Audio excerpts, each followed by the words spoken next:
Everyone, welcome to Kainul Kol Shira and Partners with President.org. Ata yadati ki gadol HaShem mikol ha'elohim.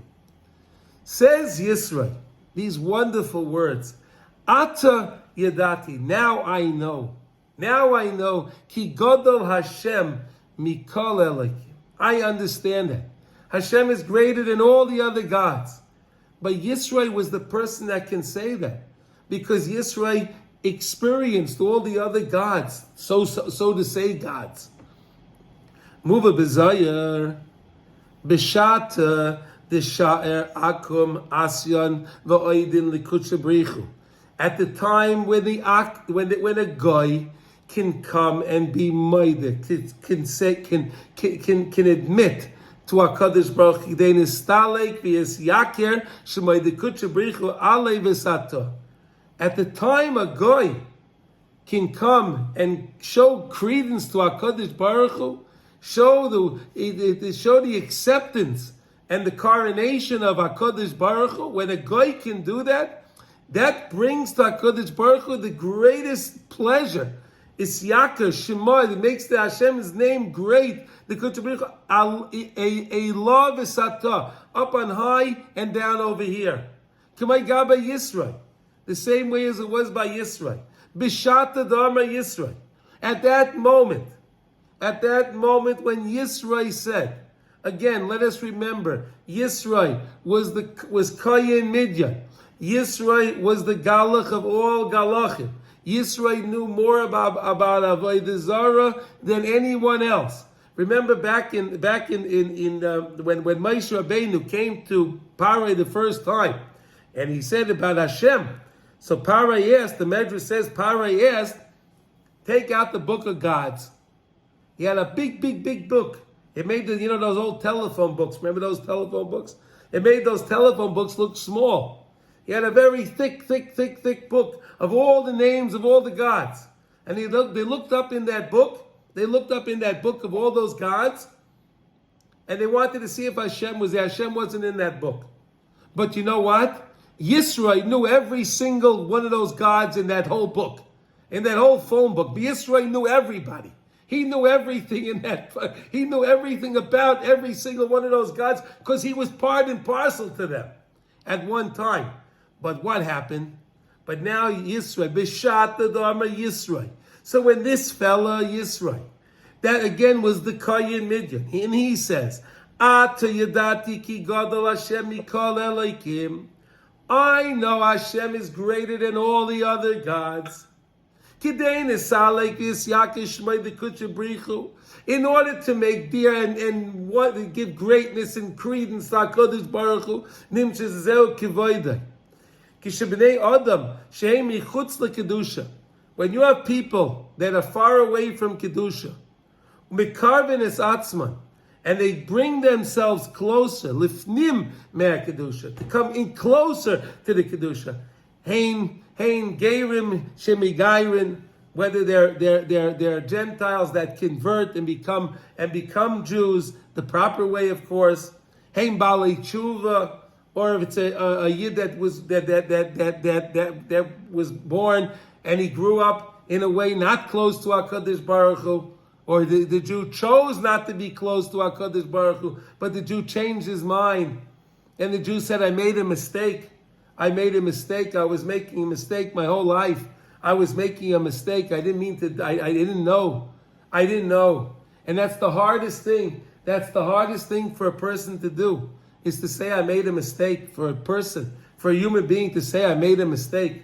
That's the hardest thing for a person to do. So when a person does that, when a guy, that was a guy and he lived his life without the Torah, and he comes and now he says, I'm going to accept the Torah, the 613 mitzvahs and the Rabbanans and everything else, how awesome is that? You ever think of that? How difficult it is for a person, especially if a person's a little older, to say, I lived my life, I made a mistake. I was living a mistake. All those years I was living a mistake.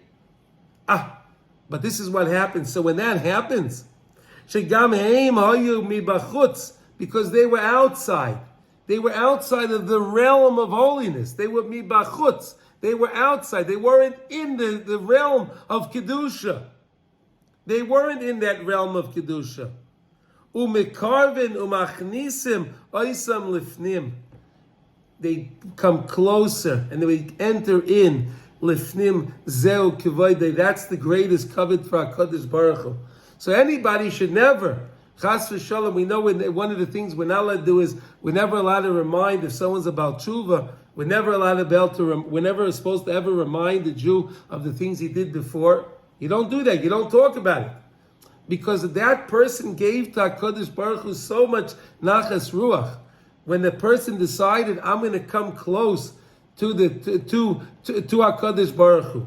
And this is what we learned, and it's a maimer in Chazal, b'makayim balei tshuva oimdim ein sadikim gemurim oimdim. Right?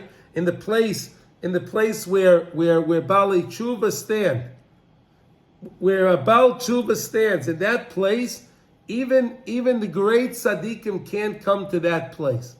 And I told you a story, but I'll say it again. It's such a beautiful story from the Kedushas Levi. And they say from the Kedushas Levi that he was one time taking a walk. He was one time taking a walk in the city of Berditchev, and he was the Rava. And he had a bunch of his followers that were with him taking the stroll. And they saw there was a commotion on the street corner. And he went over to see what was going on. And they saw that there was a guy, Yankel, and the police were arresting Yankel. The police were arresting this guy, Yankel. They saw that the police were arresting this guy, Yankel.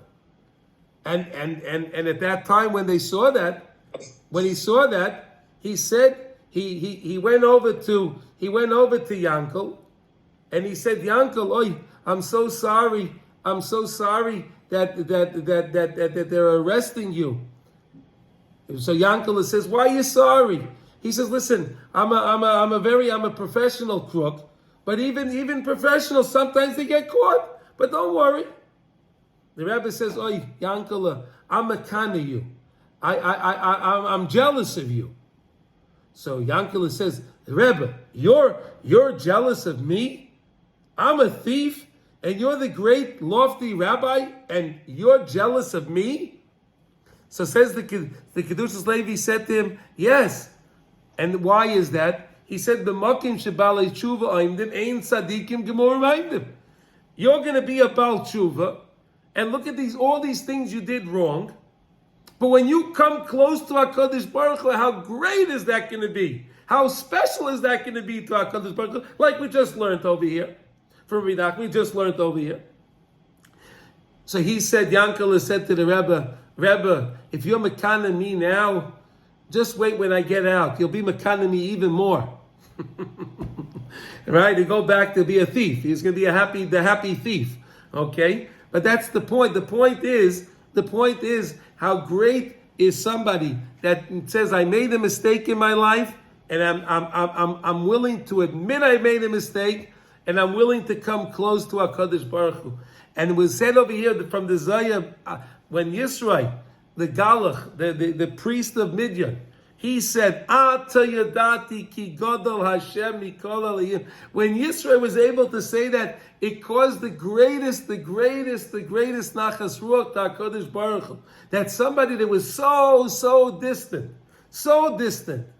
It wasn't even like the case with Yankel the Ganav. Yankel the Ganav at least was a Yid. At least he was a Yid. But Yisro wasn't even a Yid. But Yisro comes before he's a Yid, and Yisro says, Ata yadati ki gadol HaShem mikol alayim. When Yisro is able to do that, it gave such a nachas ruach to the Rabbeinu Shalom that the Rabbeinu Shalom said, we're going to name this parsha. We're going to name this parsha of Kabbalah's HaTorah. One of the most profound parshas in the whole Torah. We're going to name this parsha after Yisro. That's how important it was.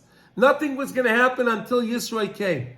HaKadosh Baruch Hu was waiting for Yisro to come. Yisro came. Now we're ready. Now I'm ready. Now I'm ready to give you the Torah because Yisro is here. And Yisro said, Ata yadati ki gadol HaShem mikol alayim.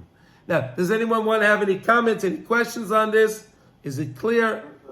Nothing. You're Rabbi Yaakov. Welcome. Okay. It's nice to be back. It's wonderful to see everyone on the Zoom. It's wonderful. Okay.